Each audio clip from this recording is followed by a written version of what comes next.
In one of the countries there lived a king and his 3 sons.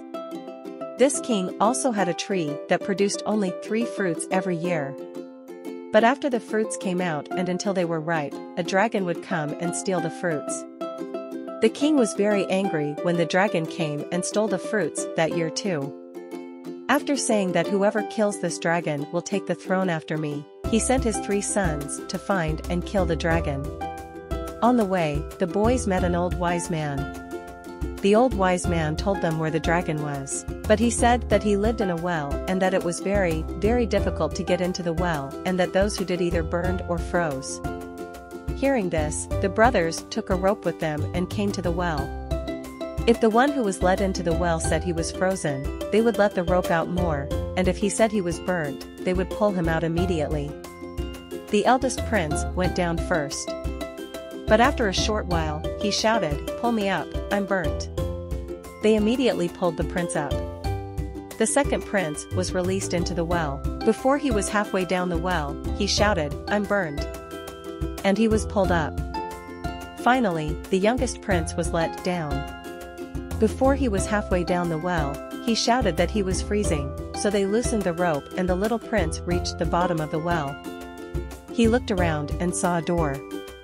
And he opened the door and went inside.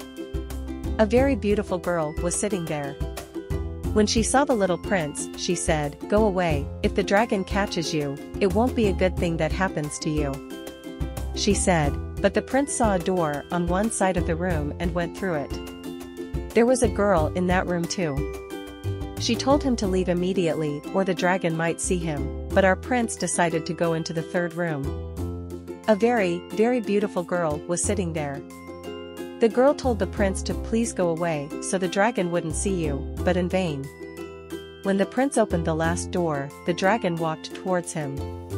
But our prince blew the dragon's head off with the wooden sword he carried around his waist. Then he called out to his brothers to pull the girls upstairs. The first 2 girls went up. When the prince was about to send the third and most beautiful girl up, she told him to go up first. "Because if your brothers see me, they will leave you in this well." But the little prince said, "My brothers would never do that." The girl said all right and gave the prince the ring she took off her finger. "This ring is magic. If you are in trouble, this ring will help you," he said, and held on to the rope going up. The little prince's brothers were speechless when they saw the girl. She was very, very beautiful.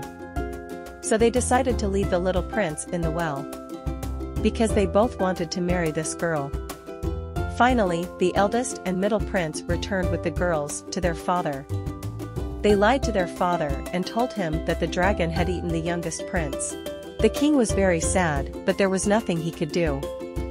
The king mourned for his youngest son for a while and finally one day he told the other princes, "My sons, it is time for you to get married. Tell me, who would you like to marry?" He asked. Both princes said they wanted to marry the most beautiful girl, but she did not want either of them. In the end, the princes had to choose one of the other 2 girls, and they got married. While they were doing all this, the prince in the well found a way out and went underground to a forest. But what is that? There is a tree in the forest, a nest on the tree, and 4 baby birds in the nest. And a snake climbing up the tree to eat them. The prince immediately killed the snake and went to sleep under the tree. When the mother bird returned to the nest, she learned what had happened from her chicks. When the prince woke up, he told her that I had lost many chicks for years because of this snake, and thanks to you, the snake was dead. She said, "Ask me anything you want." The prince said, "I don't want anything for now, but if I need help I will find you," and went on his way. On the way he met some villagers. They were going somewhere in a caravan, weeping and crying. "What happened? What's the matter? Why are you crying? Where are you going?" "Villagers have been without water for months. A giant has sat on our village well. He says we must sacrifice to him or he will not give us any water. Finally we couldn't stand it, so last week we sacrificed a sacrifice, but it only gave us water for 3 days. Now they said we will sacrifice again." And when they asked what the sacrifice was, they pointed to the beautiful little boy among them. We gave him animals, but he doesn't want them. He always wants human flesh, and the prince was very angry. Let's go, he told the villagers. At last, they came to the desert. While the giant was greedily thinking about what to sacrifice to himself, the prince shot his arrow and took out the giant's eye. As the giant writhed in agony, he drew his wooden sword and cut off the giant's head. The villagers were very happy. You have done us a great favor. We want to do you a favor too. What do you want from us? Our prince said, I don't want anything for now, but if I need help, I will find you. And he went on his way. The prince won hearts by helping everyone he met. But one day he remembered that he missed his home and his father. He immediately went to the bird whose chicks he had saved. Can you take me to my homeland? He asked. The bird said yes, but it's a long way, and I'll have to carry you too. I need to eat on the way. If you can find me 40 sips of water and 40 bites of meat, it will do. Our young man immediately went to the villagers and asked them for 40 sips of water and 40 bites of meat. The villagers started to think, we have become very poor because of the giant. We sacrificed our animals to the giant. 40 sips of water is easy, but where can we find meat? Just then someone said, we put the giant's body in the cave, let's cut it into pieces, and they cut the giant into 40 pieces and gave them to the prince. The prince brought what the bird wanted. The bird said, look, we have a long way to go, and we will never stop, so I will be very hungry. If I say, caw, you will give me water. If I say, squawk, you will give me meat. Do we have an agreement? On the way, if she cawed, the prince gave her water, and if she squawked, he gave him meat and fed her.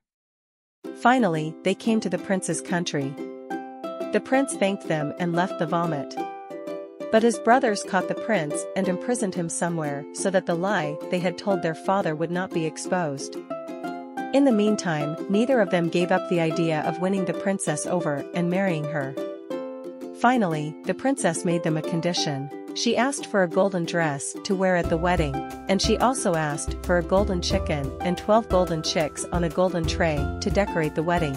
His brothers went to the little prince and told him the princess's conditions. If you can find these, you too can attend the wedding, they teased and left. The prince, who had been on the road for 40 days, was quite hungry. He said, if you bring me 40 baskets of walnuts and a hammer, everything will be ready in the morning. While the brother princes waited outside the room until morning, our little prince cracked walnuts and ate them. When his brothers said we knew he wouldn't succeed, the little prince revealed what they wanted.